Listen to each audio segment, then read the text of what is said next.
Morning, Lisa. Good morning. Where are you joining us from? I am in Connecticut. Oh, okay. Is it winter there yet, or is it still fall? Today feels a little more like winter. Yesterday was like spring. Okay. Well, welcome. We're about to get started. We have a lot of people that RSVP'd, but sometimes they watch the recording rather than being on live. So Okay. Sanjeev is joining us. Okay. So Joel, are you ready to go? If you are. All right. So good morning, everyone. This is Sherif with American CEO, where we strive to help you with the #1 CEO job, which is to deliver predictable performance. It's my pleasure to be with Joel again. Good morning to you, Joel. Good morning, Sherif. In Austin, I'm in Denver, and today we get to talk about one of Joel's favorite subjects. He wrote an entire book about it, and it's the 5 responsibilities of a CEO. And so, Joel, I know that you are very much into empowering people and into working through people, and therefore into delegating and letting them make decisions and so on. But there are 5 things that you definitely think that the CEO has to handle. And I'm curious how you came up with those 5 things, and then maybe we can go through each one. Sure. Yeah. So, when I started thinking about the problem, it was about 15 years ago. I was developing a course for the Austin Technology Council, where I was the chairman, to try to train CEOs. And some of this you kind of did naturally. And so I hadn't thought about it really systematically. And so I started researching, and I expected to go to Harvard and they would have some model on how to be CEO. And then I'd go to look at Stanford and they'd have some model on how to be CEO. And I would come in as the practical guy and tell them, oh, you academics don't know what you're talking about. And what I found is that I really couldn't find another model for thinking about what are the core roles and responsibilities for the CEO, particularly in an organization at scale. And, I talk about 100+ employees is where there's really a full-time CEO job to be done. And what I found was most people didn't know what that job was. If they had come out of sales, they thought it was a glorified sales position, that they were still kind of running sales, but just for the whole organization. If they were a financial person and got into the CEO role through being a CFO or something, they thought they were just now got to say no to everything in the organization. If they were a marketing person, whatever. And there was really not this concept of, wait a minute, you're in a really different role. You're now, I use the sports analogy. It's like you've been playing basketball and now you're playing baseball. And while they both involve balls and athletic ability, the rules are all different now. And what you're fundamentally trying to accomplish is different. And so that led me to really start thinking systematically about what is a business. You kind of go back to the basics. You try to define these things. How do you think about a business? And I came up with something along the lines of a business is, a group of people organized to deliver a product or service to a market for the benefit of customers, employees, and shareholders. And so I kind of started there and said, hey, if that's the role, then what are you trying to do? And it turns out there are 6 kind of fundamental groups that you're trying to please in all of that. There's externally, you're trying to please customers, employees, and shareholders. And then internally, there's almost always an equivalent tension that exists between sales, marketing, and the product delivery or services delivery group that you have in the organization. And so this is kind of where the model started from, was looking at that and understanding that the CEO's job is really to referee, communicate, align all those disparate groups who, yes, you want them within their areas of expertise making the key decisions, but somebody's got to keep the boat pointed in the right direction. And so that's kind of how I began to develop the model. Wonderful. I haven't heard that story before, so that's really interesting. So the 5 responsibilities that should not be delegated are casting the vision, allocating resources, building the culture, making decisions throughout the organization, your competitive advantage, and then delivering performance. And so I'd like to go through each one But I'd like to go to it through a perspective of, if that happens to be my weakness as a CEO today, what is one thing that I could do next week to immediately, start to improve on it, and not have to wait until I read your entire book or come to one of your courses, So you want the shortcut. I just something practical people can take away from it, right? So starting with the vision, tell us about vision. Yeah, so own the vision is the way I put it. You don't necessarily have to be the key visionary person in your organization. Sometimes that's the CEO. Sometimes that's somebody else who kind of created the vision, sees the vision, but you have to own it. You have to internally get it. You have to be able to communicate it externally to all the stakeholders, be that the most sophisticated employee or customer in your space, to your investors, to any potential employees. And so you really have to take ownership, and it typically comes down to storytelling. Can you kind of cast a vision people talk about? So, I'm a big believer in the human brain responds much better to stories than it does to a list of facts or whatever. So you need to develop a story and then start telling it to people. Tell it to your 15-year-old kid and see if they just stare at you and it doesn't make any sense. Well, you probably don't have the story simple enough. And then, tell it to the most sophisticated employee in the company and they go, well, that sounds really boring. Well, you haven't captured the essence of why you're there. And so, you go through and you develop a mission statement, you develop a vision statement, you understand your values. But again, I like kind of relating to some kind of key story that people will keep in their mind as to why we're here. And I can tell you the story from one of my early companies. Now this goes back 20 years, so the reference people may or may not identify, but John Wayne had made a movie about a guy from Texas. The name of the movie was called The Hellfighters. And the guy from Texas was a guy by the name of Red Adair, who did oil well firefighting. And, when an oil well is on fire, you got a big problem because you have basically an inexhaustible fuel for that fire.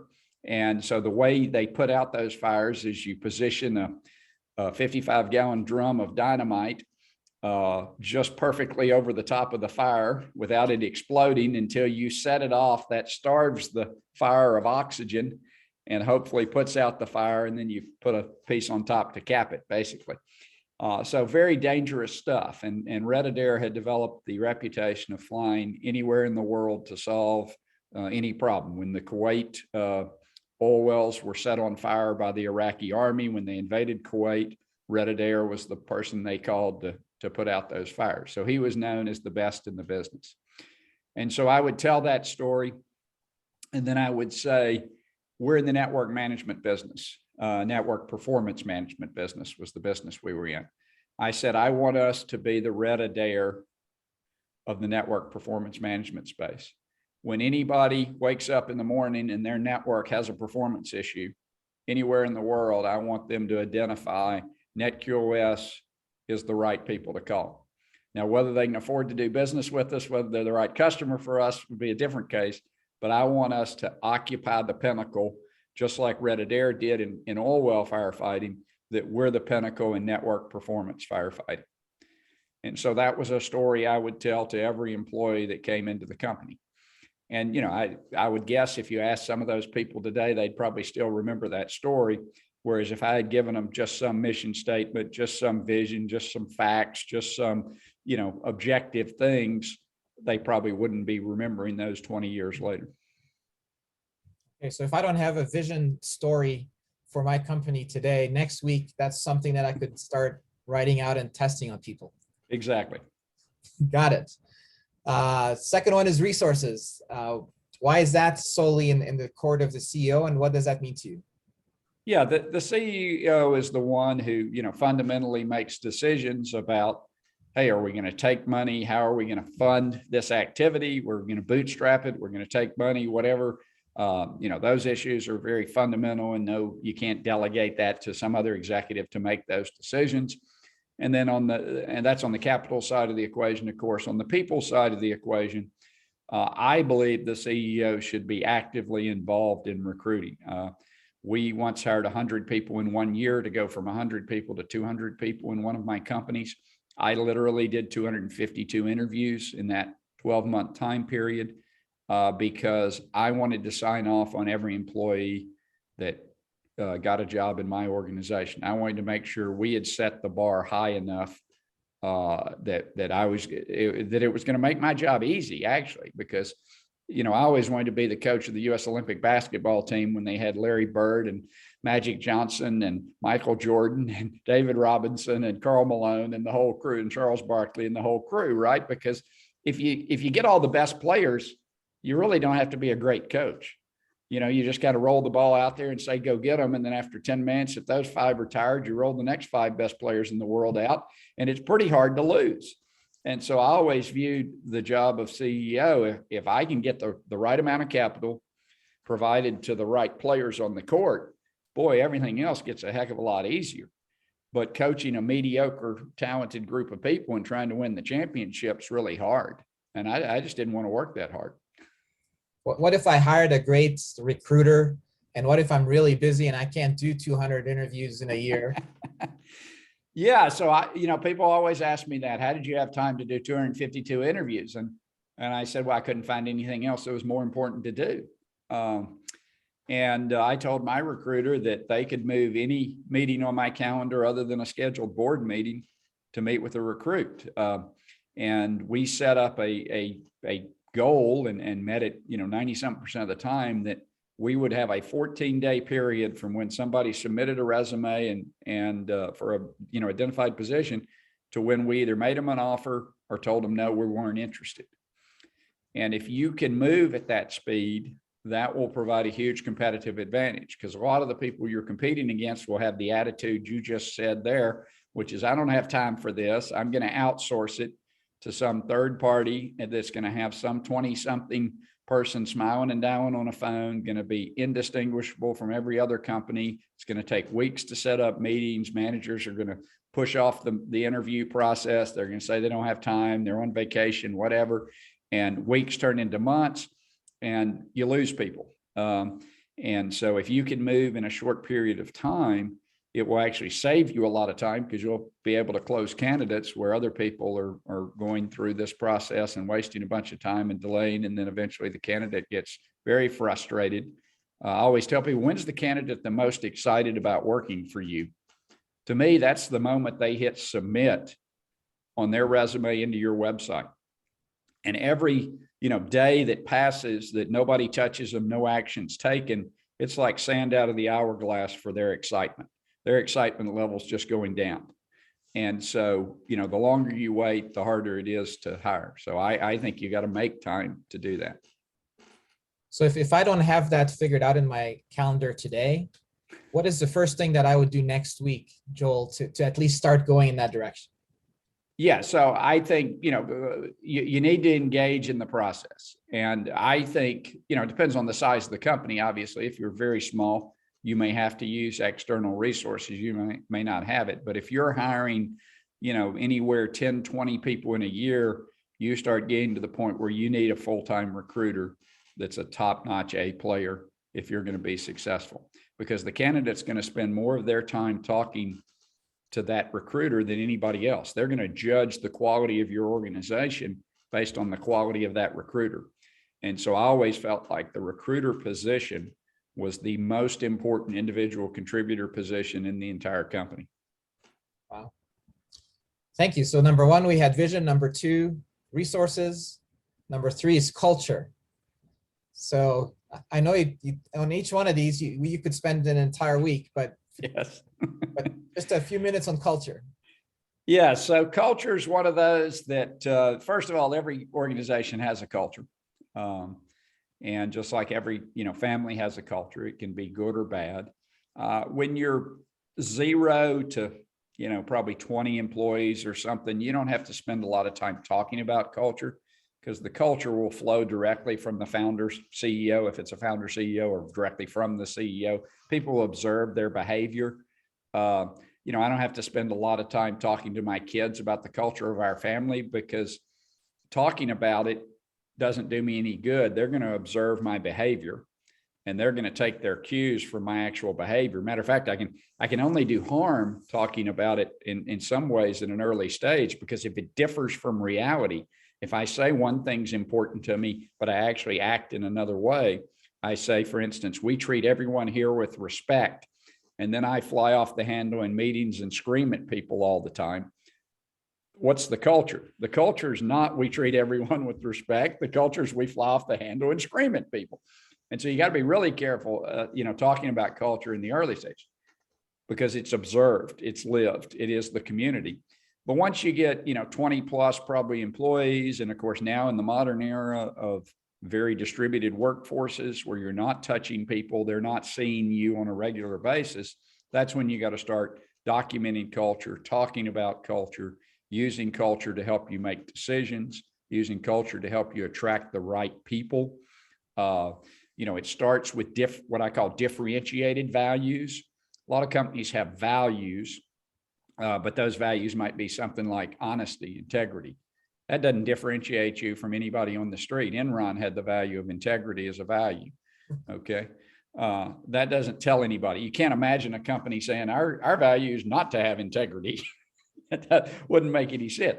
It's only helpful as a value if it's a trade-off versus something else. For instance, a great example, Southwest Airlines in the early days said fun was a value that they were going to promote in their flight attendants, right? And so Southwest flight attendants are very different than United flight attendants who promote safety as a value. Nothing wrong or right about either one, but they are differentiating, right? If you want to have fun, you don't go work for United as a flight attendant. If you don't want to have fun and most concerned, being by the book or whatever, and reading the announcement just as it's written, then don't go work for Southwest, So it's really about, starting with selecting what does make you different. Businesses are like a community, but some people say they're like a family. There are people in my family I can't get rid of, even though I might want to. In the community, people can come and go as they choose, and you need to be very specific about what the culture of that community is, and that's driven by the leader. So if my culture is not where I want it to be, next week I could start thinking about some differentiating values that help people make decisions.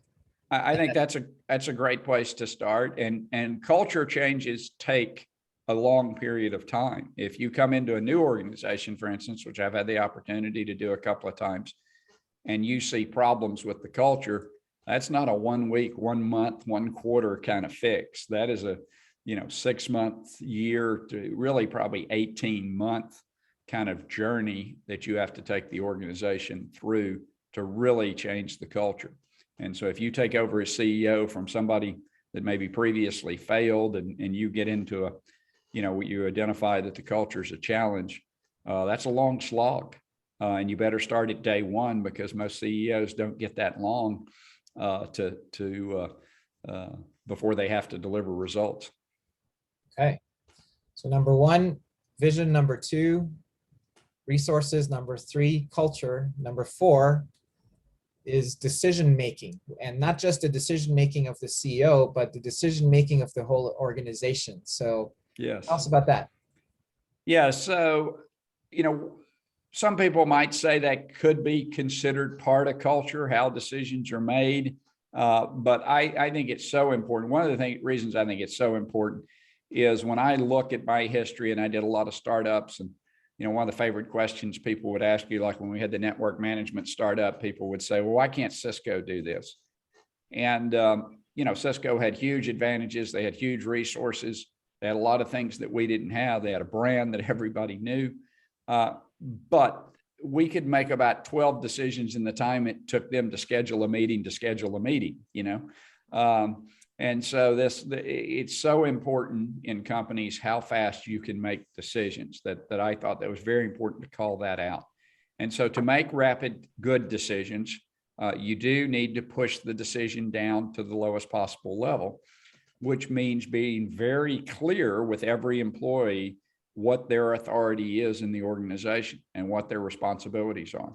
And so I encourage everybody with every employee to sit down with them when they, start their job and say, okay, here's the authority you have. These are the decisions you can make. You can spend this much money. You can make these decisions. You can send these communications to employees, whatever the case may be for their particular job, whatever authority kind of covers 80% of the situations they're likely to run into. And you can do all that without asking me. If it's more than these things, then you need to come ask me. And then also being very clear on what their responsibilities are. And, a lot of times when you ask employees about responsibilities, what they'll give you is a task list. I mean, I remember asking one of my customer service heads, what's your responsibilities? And he started, oh, well, I got to keep the trouble ticket system, make sure no trouble tickets are more than 7 days, do this, do this, do this. And I'm like, no, that's not your responsibility. Your responsibility is to keep my customers happy in the most efficient way for the company possible. That may involve trouble tickets. That may involve putting a 24/7 human answered phone on the other end. I don't know, but that's your job to figure out what's going to keep my customers happy. And so, people get very focused on tasks, and it leads to bad decisions because they think the purpose of the exercise is the task instead of the business value that you're trying to communicate. So sitting down with employees and really talking about authority and responsibility are very helpful for the decision-making process and will lead to a lot of different decisions. And again, you want to push decisions down to the lowest level appropriate, but that doesn't mean all decisions get made at lower levels. Sometimes if sales is in a fight with marketing, the CEO is the appropriate person to referee that argument and make a decision. And so one of the things I had to train my execs on, which I found consistently over and over, is a lot of people have gotten to the executive position because they were good at solving problems or not bringing problems to their boss, and their boss liked that. I always thought that was terrible. If sales gets in an argument with marketing and then they just hide it for 6 months, they typically reach some sort of détente, nothing's happening. And I think some projects going on that should be happening and they haven't done it because somebody couldn't make a decision. So I had to train my executives very actively on, no, if you have a problem outside your area of responsibility, you're in a fight with another group or something, escalate those issues immediately so I can make a decision, we can move on.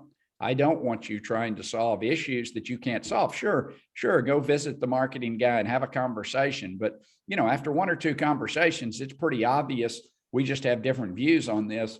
Then immediately escalate. We don't want to reach these détentes where we just kind of ignore the issue for 6 months. And then I found out later that something I thought was, well on its way hasn't been even touched.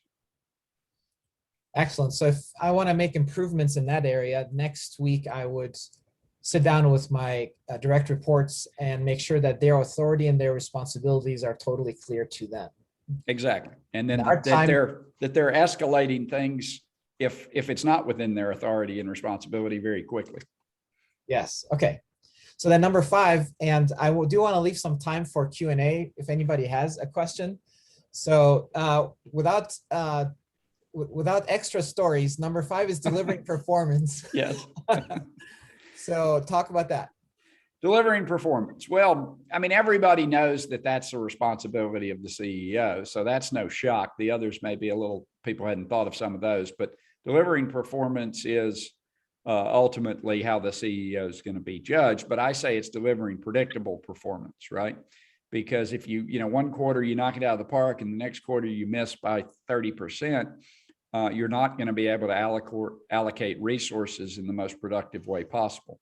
So this predictability of performance is really important. And so that's what I focus on is building a system such that you're training everyone in the organization to not only deliver performance, but to predict their performance. And that really gives you visibility into the future. When everybody's making a prediction, you as the leader get visibility about what's happening in the future. And too many people think that the answer around performance is just to collect data. I'm just going to collect all this data and I'm going to be like a computer. I'm going to analyze all this data and that will tell me all the answers I need in my business. The problem with that approach is data is historical. Data doesn't exist until something has happened. Okay, so data is a starting point, but it's not the ending point.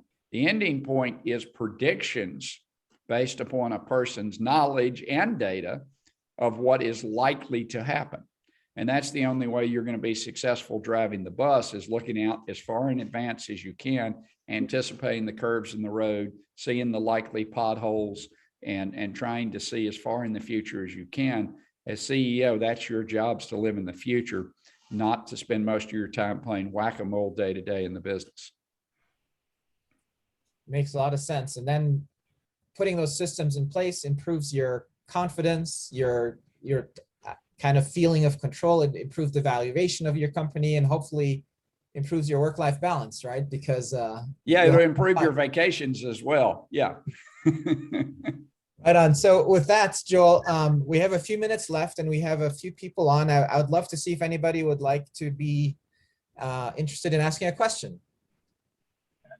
Thank you, Sherif, for arranging this. Thanks, Joel. It was the one thing that I really liked about defining the vision.